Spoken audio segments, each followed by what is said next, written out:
Thank you, Carrie.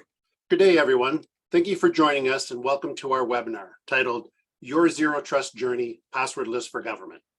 My name is Don Smith, and I will be your moderator for today's webinar, where we will introduce our innovative solution, Magic Endpoint, including a demo where you'll be able to see this solution in action. Before we begin today's discussion, I'd like to touch on a couple of points. We'll be running some polls throughout the webinar, and we encourage your participation. And as Carrie explained, please drop any questions into the Q&A box, and we will do our best to get to them. If they aren't answered during the webinar, someone from WinMagic will reach out to you directly. So for today's speakers, these are the speakers for today's webinar. First, we have Gary McCracken, who's the CISO and VP of Technology at WinMagic. Gary, could you tell us a bit about yourself? Thanks, Don. Well, I've been with WinMagic for over 15 years and have over 25 years of experience in security. In my role as VP of Technology, I get to participate in the creation of innovative security solutions. And in my role as CISO, I get to help put those solutions to work at WinMagic and directly experience the benefit of them. Thanks, Gary. We also have with us today T. Nguyen Hu, President and CEO of WinMagic. T, could you please give us a quick introduction of yourself? Hi, my name is T. I'm the founder and CEO of WinMagic. We have been around for 25 years, and I believe our full description is very feature-rich. But I'm very excited to tell you more about our passwordless authentication today. I believe it is game-changing, and it will change the cybersecurity market. Thank you. Thank you both. Now, let's look at the agenda for today. We'll start our webinar by talking about two United States executive orders focusing on cybersecurity and zero trust, M-22-09 and 14028. Then we will share our passwordless authentication using Magic Endpoint, where you also get to see an exclusive demo of our solution. We will have some time at the end to respond to your questions live, so don't forget to drop them in the Q&A section. Now, I'm going to turn it over to Gary to give us some background. Thanks, Don. Let's start with Executive Order 028. It was on improving the nation's cybersecurity, and it was a while ago since it came out, May 12, 2021. And as you know, executive orders tend to be more higher level policy type documents. And this order said the federal government must adopt security best practices, adopt or advance towards zero trust architecture, and move towards the cloud faster than they already are. Today, we're going to focus more on the zero trust architecture aspect. And zero trust is a security model, set of system design principles, and a coordinated cybersecurity and system management strategy. It eliminates implicit trust and requires continuous verification. So we're going to come back to those throughout the webinar today, especially things like continuous verification. Of course, the executive order also sent off a bunch of agencies to work on tuning up their direction, including FedRAMP and others.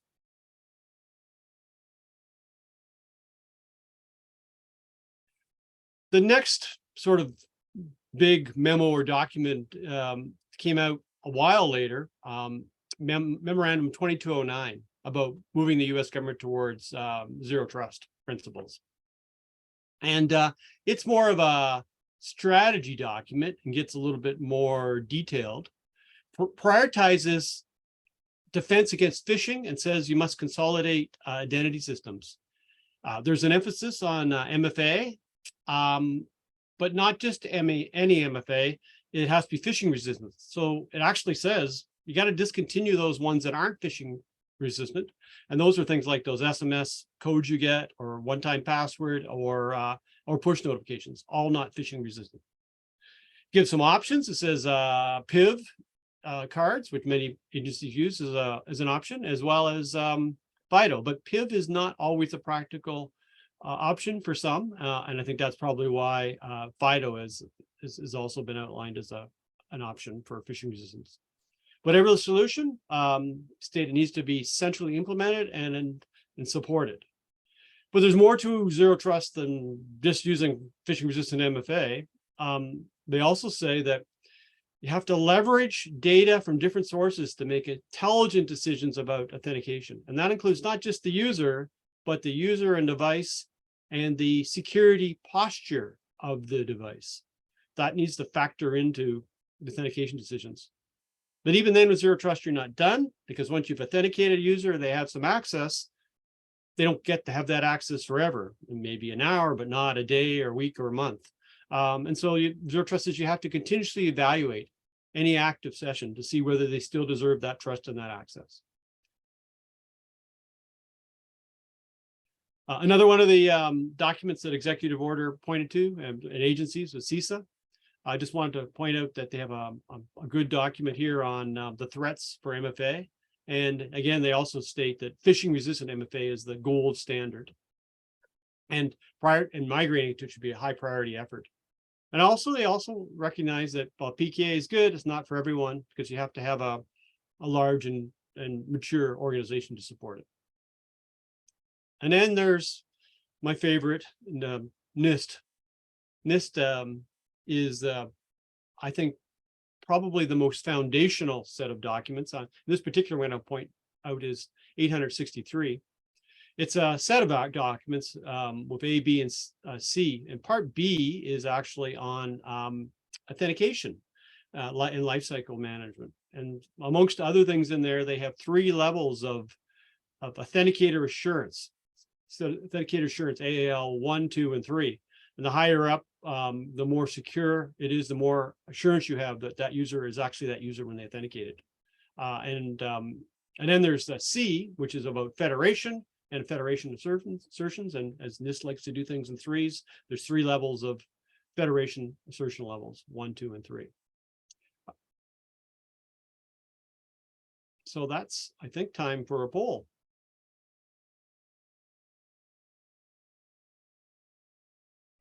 So if we can bring the poll up, the poll is going to be on which of the following is a factor in forming your authentication strategy: the executive order, 2209, CISA and its advice, NIST and its advice, like 863C, FedRAMP, or perhaps none of the above. The poll should be on your screen now, and you probably don't need more than another 10 seconds to make your choice.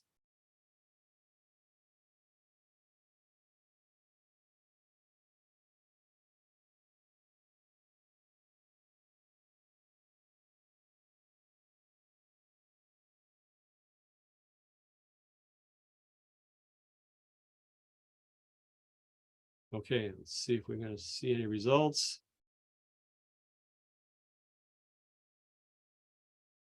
Wow, executive order actually got a 100% selection. Quite good. 63 on moving to the M-22-09. Let me see, CISA is not so much, 38%, and FedRAMP is 25%. That might be a little bit surprising, maybe not moving to the cloud as fast as everybody thinks. Any comments, T? Yeah, FedRAMP, little, that's a bit surprising. But yeah, NIST is quite important. Yeah, I think it's good to know. Thank you.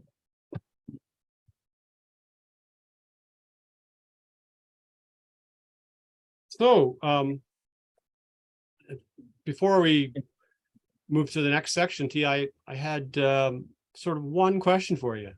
Executive Order 1428 makes it clear that, let me just quote from them here. Incremental improvements will not give us the security we need. Instead, the federal government needs to make bold changes and significant investments in order to defend the vital institutions that underpin the American way of life. T, what should those bold changes be? Thank you, Gary. Yeah, what kind of bold changes can we do? I think the suggestion we are going to make and present to you is bold. So let's go through it. Okay. Yes. So The Executive Order 14028 suggests bold changes, very big changes. So we believe in new way of thinking. And the idea is, we know cybersecurity is on top of mind. 98% of all companies want to improve authentication security. I guess 100% want to ease users' burden. But what are users' burden in cybersecurity? Well, those are the time people have to log in. We would like to differentiate between two types of login: the endpoint access and access to everything else. Because with this distinction, our proposal is that endpoint access would give access to everything else. What does it mean? Well, it means if we will ease users' burden 100% for all online authentication, no user action is required. That is really, really easing users' burden. I think the question will be, can the endpoint access give access to everything else securely with no user action? So that is our new way of thinking. We'll see. Actually, endpoint access give access to application is not a new way of thinking, because you can see, let's say here is the endpoint. User look in the endpoint, preferably, with pre-boot authentication, and then for OS login. But once user have endpoint access, user always have had access to the desktop application. So the idea of endpoint access, give access to application, is not completely new way of thinking. We know today the services are no longer on the endpoint. They are mostly on the cloud and on the network.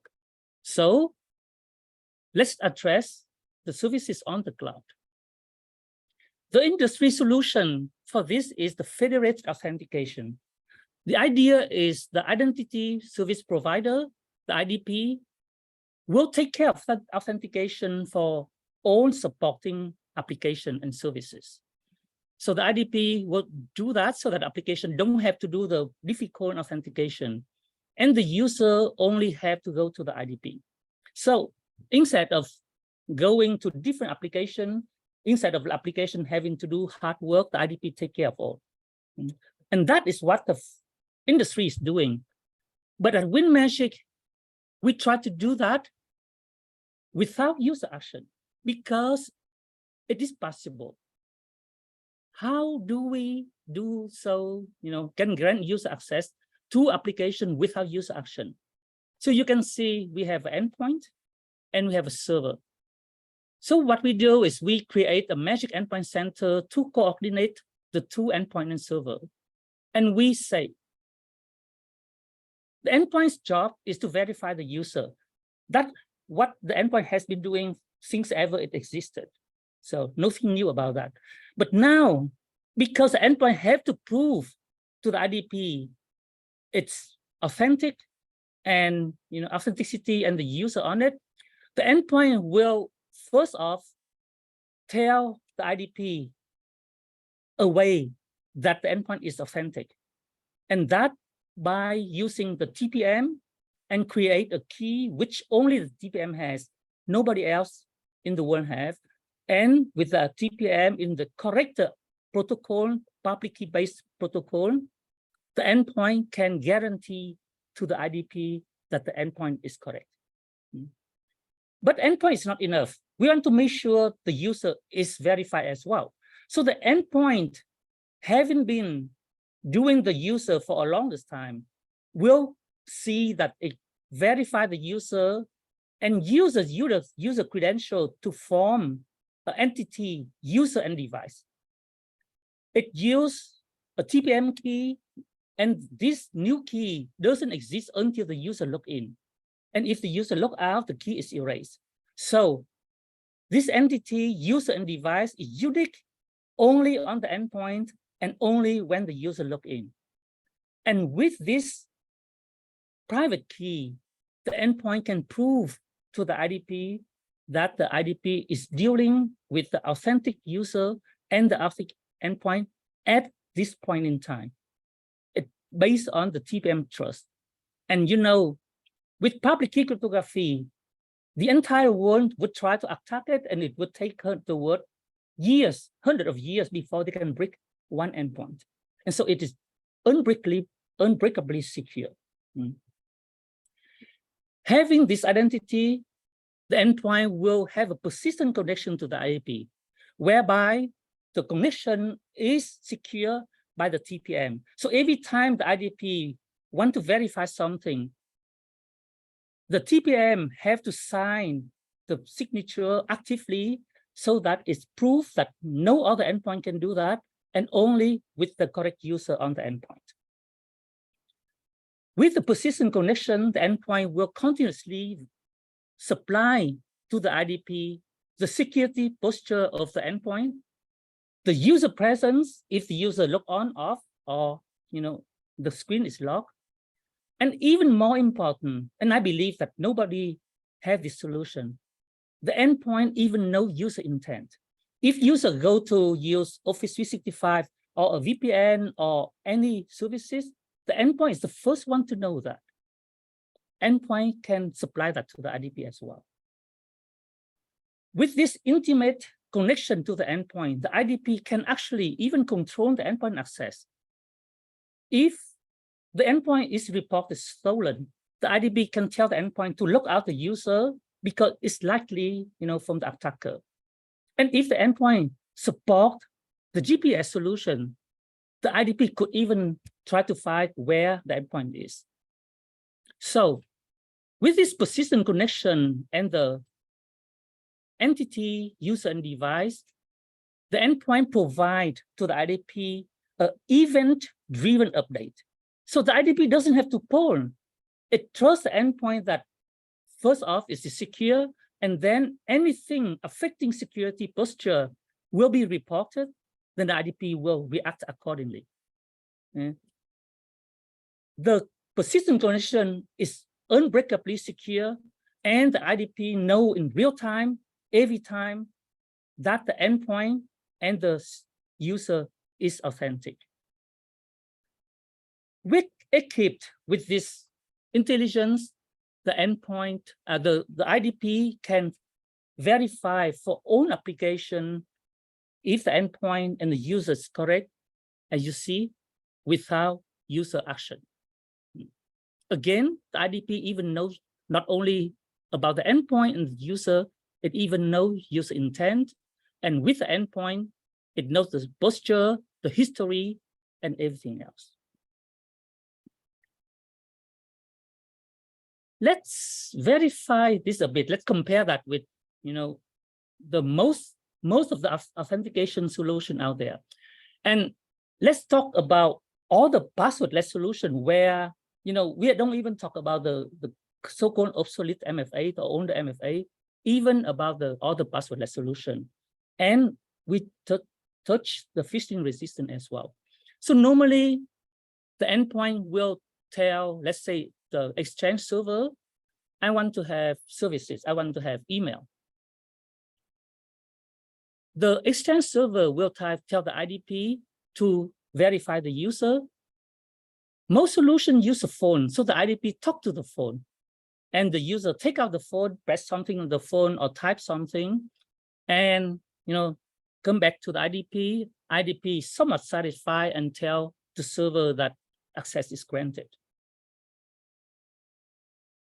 But you see, the IDP normally here doesn't even know if the endpoint and the phone is close to each other. What is the relationship between the two? Okay, so it doesn't know much about the endpoint. It doesn't know much about the user. And so things can happen that the attacker will request a service provider and fool the user to agree on the phone, and it will get on the services. That is the so-called push attack. And it can be successful because user is push fatigue and push, at the time, maybe unfortunate and so on. So if the solution have to use a QR code, or the user have to type something on the endpoint to give association between the phone and the endpoint, that is where the solution rely on the user attention, and that is where the user can be fooled, and it can be not phishing resistant. Our solution is different. Here you see you have Magic Endpoint Center. At one point, the endpoint tells the IDP, user had just started Outlook. And that without user doing anything extra, user just started Outlook. IDP will know that, okay, they started Outlook. I can expect from Outlook server a request soon. If I want, I can verify the user now. Ask them to unlock the endpoint again, ask them to do something. But normally the IDP knows it is correct. So IDP doesn't have to do anything. There's no user action needed. And the IDP even know now that the endpoint is there and the endpoint intend to use Outlook. So when the endpoint tell Outlook asks IDP, the IDP will say, yes, grant that access to the user without user action. And you can see that if the step one did not happen, if the endpoint did not start Outlook, and the service provider asks the IDP will say, well, the user did not start Outlook, so there must be an attack. And it can alert the tools to take care of the attack right at the first attempt. And that because our IDP knows the endpoint very well. So Zero Trust wish to have continuous verification of user and device, ideally for each transaction and application. When you think about continuous verification and you think about polling, you can see, well, it's impossible. How can you poll user for each transaction? Right? But by using event-driven solution, our IDP is not just continuously, it always verify, and if something go wrong, the endpoint will inform that. So we believe that this way we implement Zero Trust without continuous polling, without even user action. We believe it's very good. Okay, and so you can see our proposal is the user should use MFA, phone, gift card, token, TPM, biometric, and so on, to log in the endpoint, to access the endpoint. But after that, the endpoint with a very strong TPM, satisfy FIDO protocol and so on, can work with the IDP, and the user can access all the services without any more action. You probably will ask, can this work? Is it incredible? It is probably you never heard of it. Well, we did not invent everything, but we take the industry best idea and we add innovation to it. So for us, with related authentication, the industry best ideas are three. First one is the FIDO protocol. As you may know, FIDO has been a big deal these days, and it used public key-based authentication. And for remote access, for remote protocol, public key-based beat everything we had until now. FIDO or certificate-based authentication before satisfied the secure public key based authentication. But then we add innovation to it.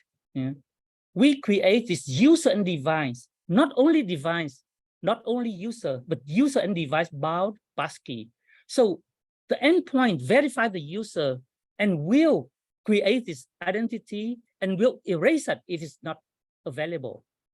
So it's a user and device bound passkey. It's actively proof that the authentic user and the authentic endpoint is using the protocol. And you see, the point is we don't take another device. We take the endpoint. Endpoint has a TPM and the built-in crypto chip, better, very good, very well suited for this. We don't take a share key. We don't take a sync passkey. Every user on every device will have a key. A device can support 10, 100 of users. It will be 10 different unshared key. Again, they are not available until the user log in, and they are disappear when the user log out the device. So multiple user can support, we support multiple user on multiple devices, and it's non-copyable. The fact that the key is non-copyable allow additional layers, including FIDO protocol layer with signature counter and so on, to verify on top of the public key cryptography. And we believe the solution has many layers. It can be future-proof because if you have attack further in quantum safe area, the TPM will be the first one to be quantum safe. The second best idea we base on is zero trust. The entire world aspires zero trust, but we add the innovation to make it a polling issue instead of event-driven instead of polling issue. And we, having protected the endpoint for 25 years, we trust the endpoint with disencryption, with integrity check and so on, so that nobody can manipulate the endpoints. So we trust the endpoint, and with that, we can achieve very strong security without user action. Of course, with regard to authentication, the best idea is about federated authentication. So we use that extensively, but we see that the protocol doesn't support, endpoint-focused action and event-driven action. So if we can change the protocol to support those ideas, the protocol will be very secure without much user action at all. So we believe that are the three best ideas in the industry, and we add innovation to it to have the solution. We propose that, again, user unlock the endpoint as user does, but for all application and for all services, it should be completely frictionless, no user action, no password reset, and no burden. Like I said, we believe that the endpoint access correctly implemented will give access to everything else for user securely. With all this incredible description, we believe that Magic Endpoint has the most secure solution because it uses FIDO2 and continuously without user burden, and best possible user experience because, again, no user burden. So concretely, we have protected the endpoint for 25 years. We differentiate between the OS login and pre-boot authentication because they are very different difficulties level on that. In OS login, Windows have all the services for you, how to use a network, how to use USB, how to use biometrics and so on. At pre-boot, they are not. But that's what we have been doing for 25 years. We support probably the most comprehensive choice for MFA for Windows login and even for pre-boot authentication. But much more important than that is the remote authentication, whereby combined with no user action, we give all the device trust signals and even user intent so that on the managed endpoint, your user will have the best experience anybody can give them. If your organization insists on BYOD or on the endpoint we currently do not support, we will need probably by the end of the year to support the phone and Linux and Mac. Then your user would have to use the phone and press on the phone like what they have to do right now. So you can have that solution. But for us, if you want to achieve zero trust security, then BYOD can only have not so sensitive application. To have complete story, our engineering capability have also FIDO virtual token, which can use the endpoint itself, software or the TPM, or with the phone over Bluetooth, so that it can have even satisfying the strong customer authentication because the key is unshared. So we believe that the solution is most secure with best user experience, especially if you combine the endpoint encryption and authentication together. So until now, you have seen us talking about user experience and so on, but WinMagic has been very security focused. In year 2000, we have a certification by the NSA for secret data for US government, year 2000. In year 2002, we are the first one in the world to get common criteria certification. Later on, we are the first one to get AES certification from NIST. We have level 2 for our full encryption. We have various certification and we have various innovation to make security, easy and secure. So we believe that at this point in time, we can help implement zero trust strategy faster with the incredible user experience, no action required. So going back to our theme of US government zero trust strategy, for us, we was very happy to see M-22-09 back a long time ago. This is very forward thinking. It is a trendsetter for the entire industry. It raised the bar and trying to combat cyber attacks. The two issues we would like to bring up, because it seems to be very difficult to achieve, is phishing-resistant MFA. Because let's face it, I think less than 5% of the world, probably even less than 2%, are using public key-based authentication today. So how can you have phishing-resistant satisfying the M-22-09 next year? And even more, the dictation to continually verify user and device. And our proposal is this: how to best implement secure MFA for online authentication. So we have two factors. Actually, we have more than two factors. One factor is the endpoint. The endpoint will perform FIDO 2 protocol with unshared key and very, very often. The other factor you can consider is the MFA the user have used to log in the endpoint. For example, you can take the PIF card. You need the PIF card to log in the endpoint, and that factor will be continue and count to the MFA when you access service provider later on. And with regard to the zero trust verify, the idea of continually verification is correct. So Gartner say that trust in the claim identity and access risk can change dynamically throughout a session. So credentials and signals must be continuously re-evaluated post login. Okay, and the title was Shift Focus from FFA to Continuously Adaptive Trust. Okay. So we rely on the endpoint to continuously verify the user and to continuously verify with the IDP in an event-driven fashion, so that we can satisfy both the MFA requirement and zero trust always verify, together with no user action. And so to recap, I think you can see that we believe in a good way of thinking for cybersecurity, and that is the security starts with the endpoint. Everything you do is through the endpoint. If you use the endpoint correctly, the endpoint can help you a lot of time.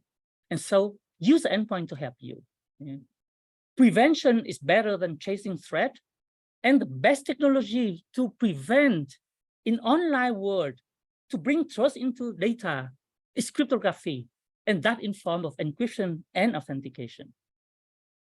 And so for the US government zero trust strategy, the Executive Order 14028 and M-22-09 dictate securing both endpoints and online access. Okay? We provide the feature-rich endpoint encryption for 25 years. for Windows and for Linux, for MFA at pre-boot and so on. And now with the game-changing Zero Trust always verified principle, we propose the best practice solution is you can use the PIF card or key or phone and all the MFA, some combination of that for OS login and pre-boot. But then for online authentication, you can rely on the TPM because it performs the recommended FIDO tool with unshared key very often. And if you want, we can add to it, additional factor like over the phone, whereby the server will talk to the phone through FIDO protocol as well. So a combination of server layer, if you wish. And we have solution on-prem and on SaaS and air-gap environment. So new way of thinking enables incredible solution, secure and frictionless, we believe. So I hope it's interesting for you. And now I think we can go to the next poll. So there is this, we believe the industry best idea about all this. The FIDO, the Zero Trust, always verified and federated authentication. What do you believe will impact, your organization the most and you use the most?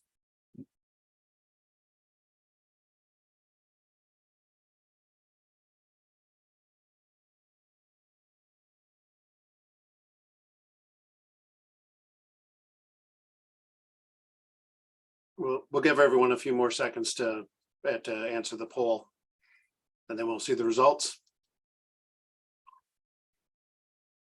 Okay. I will stop sharing and Don, you take over, yeah? Okay, let's see first. FIDO key, 0%. Zero Trust, 29%. All of the above. Okay, all of the above, of course. That is to be expected, correct. Yeah. I'm glad to see no one picked none of the above. Yeah. Okay, I will stop share and Don, you take over. Yes? Yes. Now,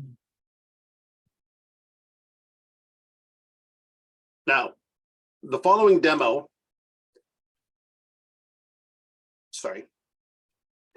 the following demo will show a variety of passwordless device login methods, including Bluetooth Low Energy with a phone, showing with a PIV card and with a USB token. We'll also show how device trust signals work. And of course, you will see no user action logging into online services. Here, the computer starts and at pre-boot detects the user's phone using Bluetooth. Once the phone is detected, the user will be prompted to authorize the login and complete the process using biometrics on their phone.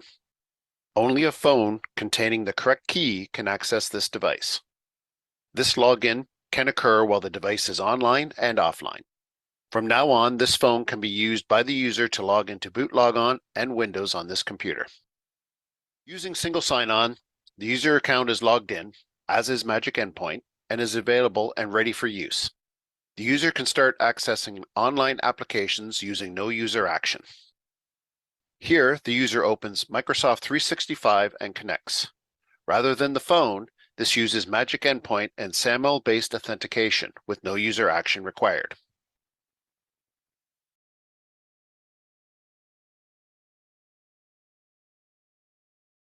Now, to demonstrate how the device trust signals work, we have created a policy that requires devices to be fully encrypted. If a device is not fully encrypted, the user will not be able to log into online applications on this device. To test, let's log out of Microsoft 365 and start the decryption on this device.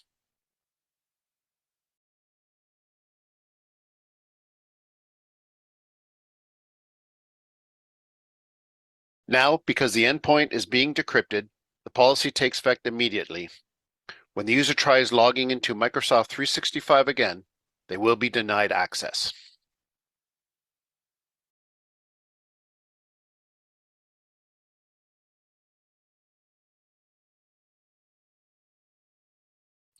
And because the endpoint has a persistent connection with the Magic Endpoint Center, this event-driven action was detected.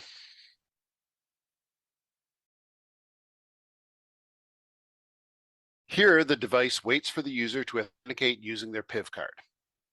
However, because the smart card was not inserted, the login process fails.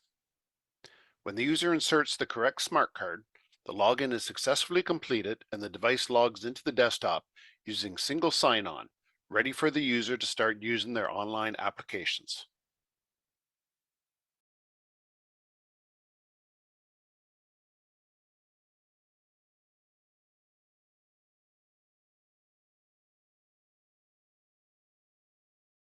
To demonstrate the support for multiple users using the same device, the next user will log into Windows using an incorrect smart card.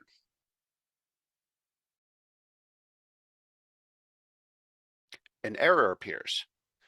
When using the right token, in this case the YubiKey, the user will be able to log into Windows and into the desktop. And now, since the user is logged into this device, this makes sure that only the authorized user logged into their device can access their online application. In the following example, we will show how Magic Endpoint can act as a delegated identity provider. This example shows no user action access to a VPN. VPNs do not embody the principles of zero trust, but there is still a need for them until the full transition to zero trust architecture can be completed. The first user logs into Windows using the phone to authenticate.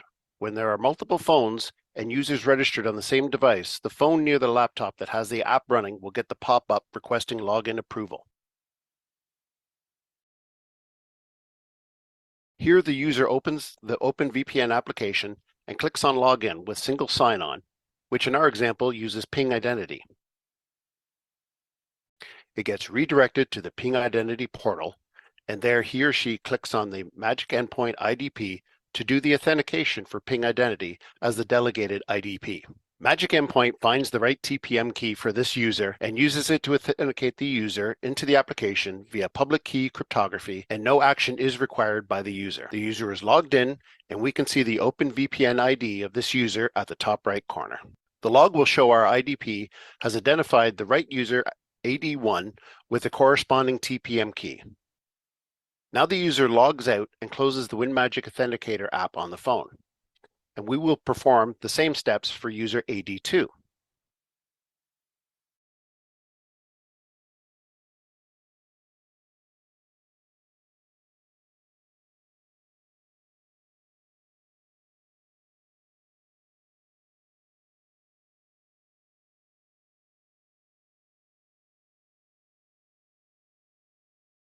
Again, this user opens the OpenVPN application and clicks the login with the single sign-on.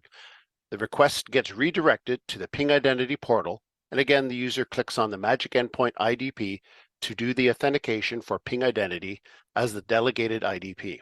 Magic Endpoint again finds the right TPM key for this user and uses it to authenticate the user into the application. User AD2 is logged in, and we can see the OpenVPN ID of this user at the top right corner. The log will show our IDP has identified the right user, AD2, with the corresponding TPM key.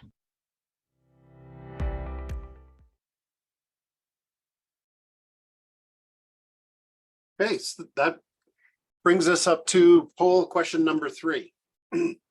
So do you agree that the capable endpoint can free users from online authentication work? So obvious choices, yes, no, or maybe you're still not so sure about it and you pick maybe. I will give you a little bit of time to make your choice.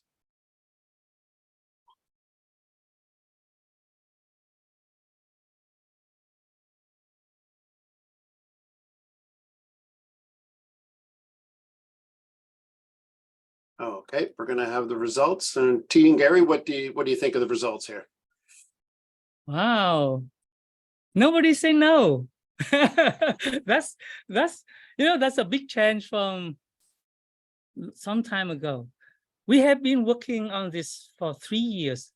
And last year, when Apple, Microsoft, and Google announced the passkey with the idea that user just need to unlock the endpoint to authenticate to online account, that go in the right direction, that go to say, yes, you only need the endpoint to do that, and endpoint kind of verify the user for you. So it seems all of you are advanced and understand all this already.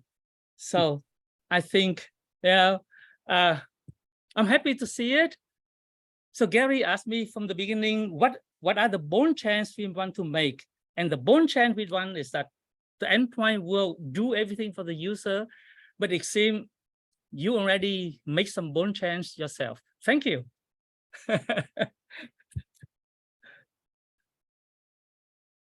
Okay. Now we come to the Q&A section of the webinar. And I believe we have some questions in there. We do, Don. I can take the first one. Okay. So the first one is how does FDE fit into the federal government strategy moving forward? So by FDE, I'm sure they mean full disk encryption.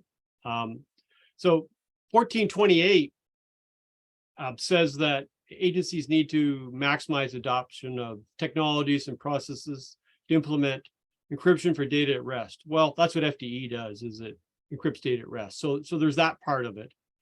But there's also the opportunity to leverage FDE and its authentication, because you have to authenticate to FDE very early on in the boot up process, and use it as a jumping off point for zero trust access to online applications.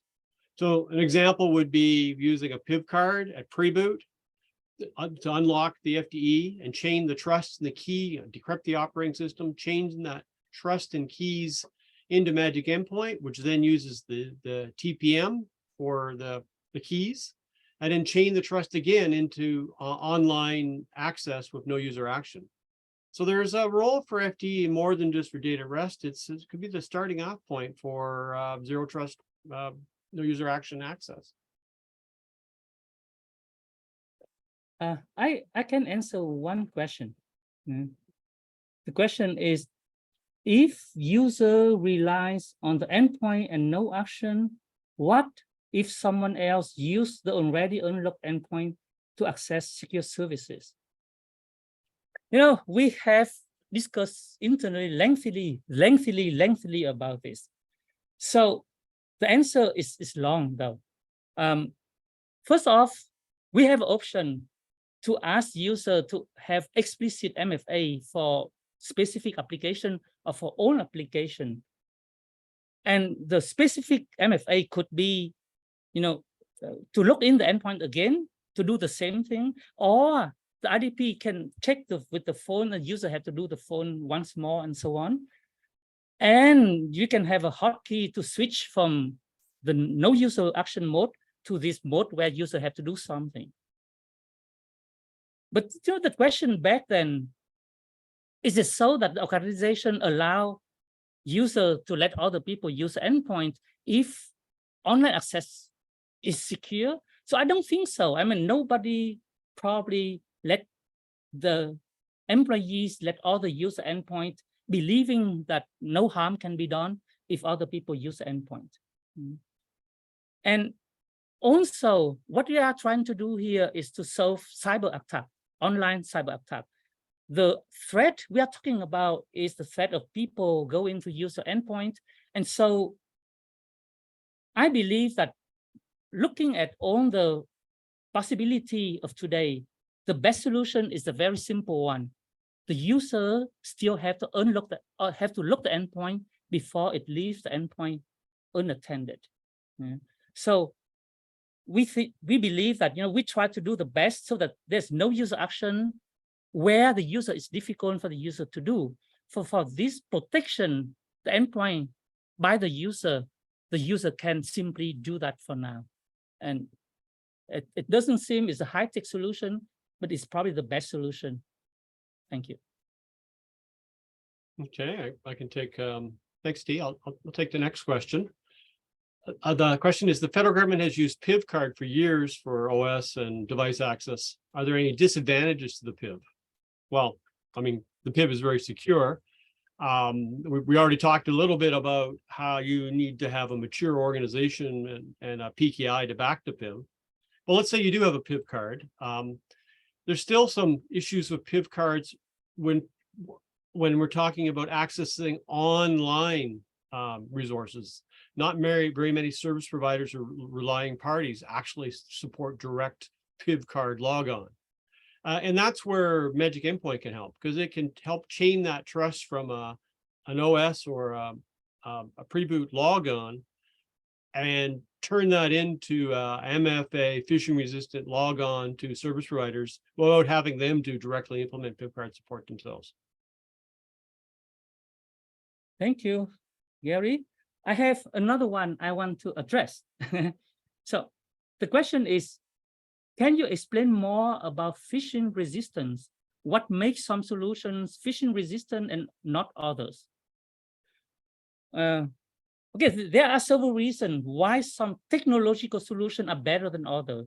So for remote authentication, I would say that, as we mentioned before, all the methods are no longer accepted because public key authentication, based authentication, whereby nobody has the secret key except the client, and so that's why all the MFA like SMS, OTP are considered no longer good enough. So that is the main reason for the older MFA solution. But for the newer passwordless solution, as long as you don't use the endpoint as a device, so there are this non-association, because I explained that in the presentation before. So you can verify the user on the phone, but where is the association between that phone of the user to the endpoint? And so the reason some solutions are not as secure or not phishing resistant are different reason, but the most probably difficult to explain reason for now is this non-association. Thank you. So I've got one more question here. The federal government says you must adopt zero trust but also it says move towards essentially SaaS or quicker than we're already doing so. So does that mean that everything's going to be SaaS in the near future? Oh, well, I think the quick answer is no. Our poll said that FedRAMP was only, of great interest to 25% of our audience. So I think SaaS is a longer term goal. WinMagic, of course, has a SaaS solution, but the traditional on-premise solutions also will be around for quite a while yet during this transition. WinMagic has an on-premise deployment option with feature parity with our SaaS offering that we can offer to agencies that are going to be a while longer on premise, or maybe they'll be there forever if they have air gap requirements.